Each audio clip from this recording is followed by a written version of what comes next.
از منکر نکنین تا وقتی که خدا اگر او را هدایت نکند.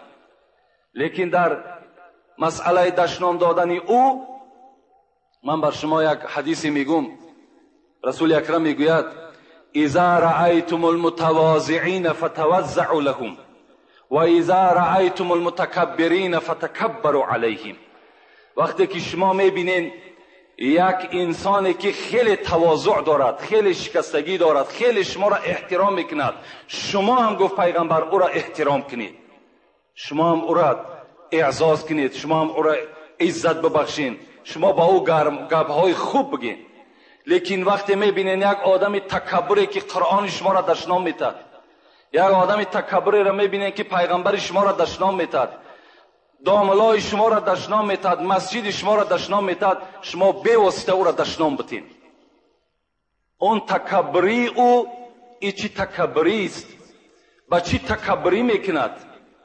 صد افسوس که او کس چنگ بر کتابای اسلامی نزده است تا که ببیند که اسلام چگونه یک دین مهربان است، یک دینی است که سر به سر نصیحت دارد. رسول اکرم من یک روز در اینجا در باب تکبریش روزی چهارشنبه بود و الله اعلم بعدای عصر ما با مردم دائم صحبت داریم. یک نرمی حضرت بگم. حضرت آفتاب هم این دنیا بودن، آفتاب او دنیا هم هستند. حضرت خداوند در قرآن چنان مدح کرده است، چنان تعریف کرده است، دیگر زبان ما لال است. روز میگد یک جنگ باید آماده میشد. سرلشکر این جنگ رسول اکرم بود. پیش از آنی که محاربه را با این مثل این دشمن خدا وقتی که اگر سر میکرد میگد صفها را راست میکرد پیغمبر، صفها را راست میکردن. برای همین است که ما دائم تاکید میکنیم صفهای شما راست باشد. صف اگر راست باشد دل همه ما و شما راست میشود. رسول اکرم صفها را راست کردند و در دست میگه یک تیاقی داشتند که با او تیاق میگد هر آدم میگد پس میکرد پیش میکرد، پیش ایست پس ایست گفته با همون تیاق میگد راهنمایی میکرد. بناگاه میگد یک صحابه، یک آدمی عادی میگد از بین میگد با آواز بلند کرد گفت پیغمبر خدا تو در شکم من گفت با اون چوبی که در دست داری در شکم من زدی، شکم من آزار یافت.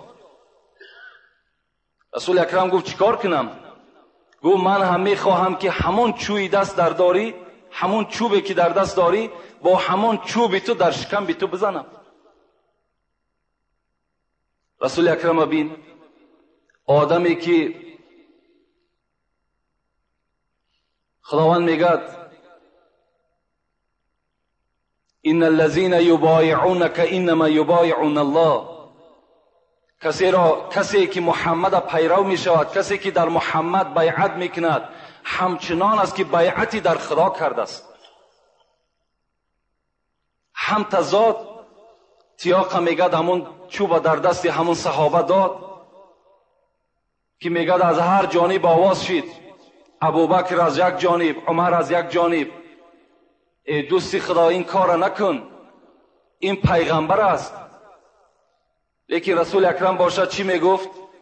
میگفت در نزد خدا همه ما یک هستیم و چوبه میگه دراز کرد بر این صحابه و گفت که قصد خودت بگیر. میگد اون صحابه چی گفت؟ گفت در حالتی که چوبه به جانب من دراز کرده پیغمبر این شکم بی من لیچ بود، شکم بیخته لیچ کن. رسول اکرم میگه شکمش لیچ کردن و این چوبه میگه این صحابه گرفت. همه منتظر است که چوب در شکم پیغمبر زده می شود، لیکن این صحابه پیغمبر مطلبش دیگر چیز بود. میگه بزانو زد و چهره خودش میگه در شکم پیغمبر خدا میمالید و بوسه میکرد و گفت که پیغمبر خدا من این شب خواب دیدم که در این جهاد من به شهادت میرسم، از این خاطر من خواستم که آخران ملاقات من بر تو همین خیل صورت بگیرد و این چهره‌ای که در شکم تو من میمالم میدانم که این چهره را دیگر آتش دوزخ کار ندارد. از این خاطر من این عمل بر تو کردم. مطلب ما چی است؟ مطلب ما این است که یک عادی ترین عسکری پیغمبری خدا قصد از پیغمبری خدا میگیرد، لیکن پیغمبری خدا بر او تیار است. تیار است که عادی ترین عسکری و عادی ترین امتی او از رسول اکرم چیکار کند؟ قصد بگیرد. یعنی رسول اکرم تکبری نداشتند. از این خاطر هر کسی که در کجایی که اگر از مردم ما و شما در پهلوی ما و شما قرآن را دشنا میتد، پیغمبر را دشنا میتد، ما هم حق داریم که او را چی دشنا میتد در جوابش دشنا بتیم.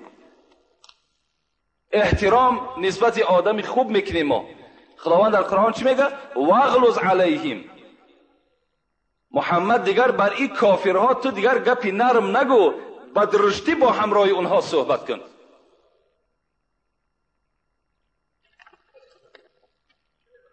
السلام